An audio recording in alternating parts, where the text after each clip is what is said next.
Hello दोस्तों, remedy Ayurveda में एक बार फिर से आपका स्वागत है। आज हम जिस चीज़ के बारे में बात करने जा रहे हैं वह भारतीय संस्कृति और भारतीय किचन में सदियों से यूज़ किया जाता है और अब तो यह दुनिया के हर घर और हर किचन तक पहुंच चुका है। जी हाँ, इसका नाम है घी। जी हाँ, आज हम बात करेंगे घी के बारे में। दोस्तों, इस वीडियो में हम कोशिश करेंगे कि आपकी घी के बारे में जो भी कंफ्यूजन्स है हम उन्हें दूर कर पाएँ।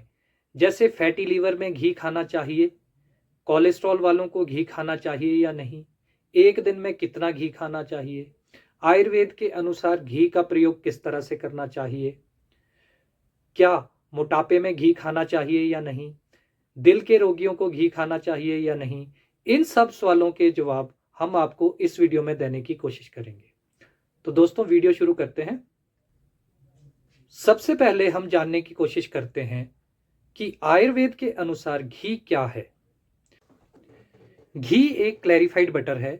इसमें पहले दूध को बटर में कन्वर्ट किया जाता है और फिर बटर को प्योर करके घी बनाया जाता है।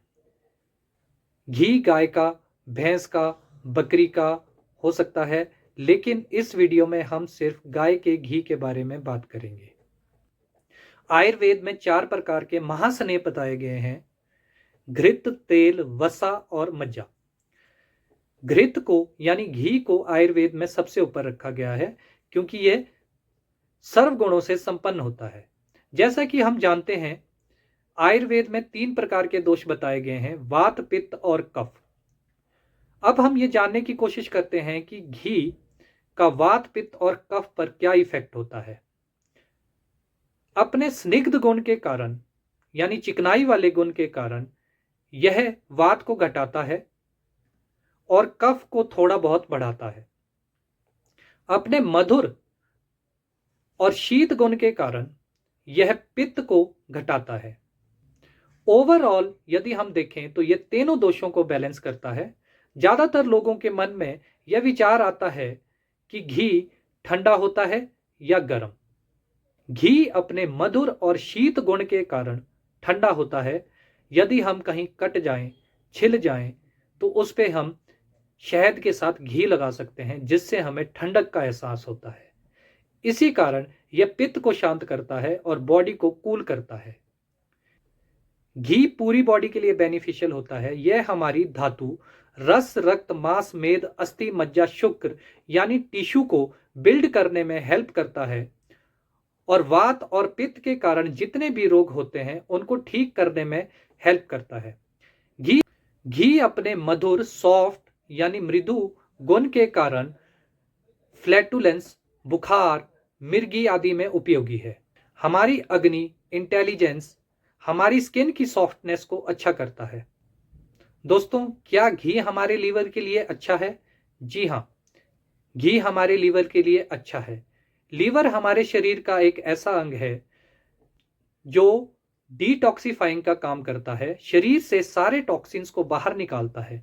लेकिन लीवर के टॉक्सिन्स को घी बाहर निकालता है, यानी यह लीवर को डिटॉक्सिफाई करता है, इसलिए यह लीवर के लिए अच्छा है। अब आपके मन में यह बात आ रही होगी कि भाई क्या घी को फैटी लीवर में खाना चाहिए या नहीं। फैटी लीवर का अर्थ होता है जब लीवर पर फैट की लेयर जम जाती है। इसका मुख्य कारण हमारे खून में बढ़ा हुआ कोलेस्ट्रॉल और ट्राइग्लिसराइड होता है। इसलिए फैटी लीवर में रूक्षण चिकित्सा और ड्राई ट्रीटमेंट की जरूरत होती है। इसलिए घी इसमें अवॉइड करना चाहिए। यदि आपको घी लेना ही है तो डॉक्टर की एडवाइस लें। घी के अंदर ओमेगा 3 फैटी एसिड होता है। कुछ रिसर्च में यहां तक पाया गया है कि ओमेगा 3 फैटी एसिड कोलेस्ट्रॉल और ट्राइग्लिसराइड के लेवल्स को घटाता है। इसलिए यदि हम घी को लिमिटेड क्वांटिटी में बैलेंस डाइट के साथ लें तो यह हमारी कार्डियोवास्कुलर हेल्थ यानी दिल के लिए बहुत अच्छा हो सकता है। परंतु घी देसी होना चाहिए और हमारी डाइट बिल्कुल बैलेंस्ड होनी चाहिए, तभी हम घी को कार्डियोवास्कुलर डिजीजेस में ले सकते हैं। घी में विटामिन डी और विटामिन B12 पाया जाता है, इसलिए यह हमारी बोन्स और मसल्स के लिए बहुत अच्छा होता है।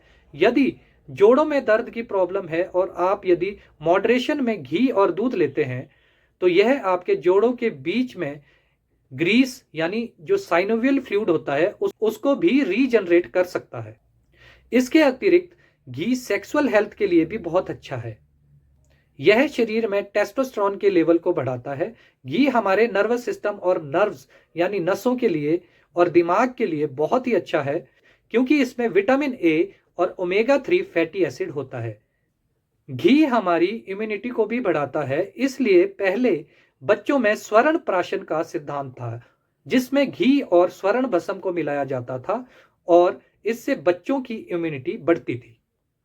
घी हमारी आंखों के लिए बहुत ही लाभकारी है, क्योंकि इसमें भरपूर मात्रा में विटामिन ए पाया जाता है तथा इसमें ओमेगा 3 फैटी एसिड होता है और अपने एंटीऑक्सीडेंट गुण के कारण यह आंखों के लिए बहुत ही लाभकारी है। घी में शॉर्ट चेन फैटी एसिड होते हैं जो कि बॉडी में डाइजेशन के प्रोसेस को फास्ट करते हैं, यानी मेटाबॉलिज्म को बूस्ट करते हैं। इसके अतिरिक्त इसमें ओमेगा 3 फैटी एसिड और ओमेगा 6 फैटी एसिड भी होते हैं। इसके कारण यह बॉडी के फैट को कम करने में मदद करता है, बेली के फैट को भी कम करता है, यानी पेट के आसपास जो फैट जमा हो जाता है उसको भी कम करता है। यदि आपको थायराइड की समस्या है और इसके कारण आप मोटापे से जूझ रहे हैं, तो घी आपके लिए वरदान साबित हो सकता है, क्योंकि यह विटामिन डी की ऑब्जर्प्शन में हेल्प करता है, जिसके कारण हमारा थायराइड फंक्शन रेगुलेट होता है और यह हमारे वजन को घटाता है। तो दोस्तों याद रखें, घी वजन को बढ़ाता नहीं है, बल्कि घी वजन को घटाता है। घी के इतने फायदे हैं कि यदि हम पूरा दिन रात भी इसके फायदों को गिनाते रहें तो भी यह लिस्ट खत्म नहीं होगी। तो दोस्तों अब हम बात करते हैं कि घी को खाना कैसे है और घी को कितनी मात्रा में खाना है। सबसे पहले हम बात करते हैं कि घी को कैसे खाएं। घी लेने का सबसे अच्छा तरीका यह नहीं कि आप इसको भोजन में डालें या रोटी पर लगाएं। आयुर्वेद के अनुसार घी को खाने का सबसे अच्छा तरीका यह है, आप सुबह खाली पेट एक गर्म पानी का गिलास लें और उसमें 1 चम्मच घी डालें और उसको पी लें। उसके बाद कुछ भी खाएं पिए ना। यदि आप सुबह घी नहीं ले सकते तो आप रात को सोने से पहले 1 गिलास गर्म पानी में 1 चम्मच घी डालें और उसे ले लें और उसके बाद कुछ भी खाएं पिए ना। इस तरह या इतनी क्वांटिटी में यदि आप घी लेते हैं तो यह आपकी पूरी बॉडी को नरिश करता है और जो फायदे हमने आपको घी के बताए हैं उन सारे फायदों को देता है। तो दोस्तों आपके घी से जुड़े जितने भी प्रश्न हैं हमने उनका उत्तर देने की कोशिश की है। तो दोस्तों ये था हमारा आज का वीडियो। इसे लाइक, शेयर और सब्सक्राइब जरूर करें। यदि आपको कोई भी डाउट है तो हमें कमेंट में जरूर बताएं। हम आपकी प्रॉब्लम को सॉल्व करने की कोशिश करेंगे। धन्यवाद।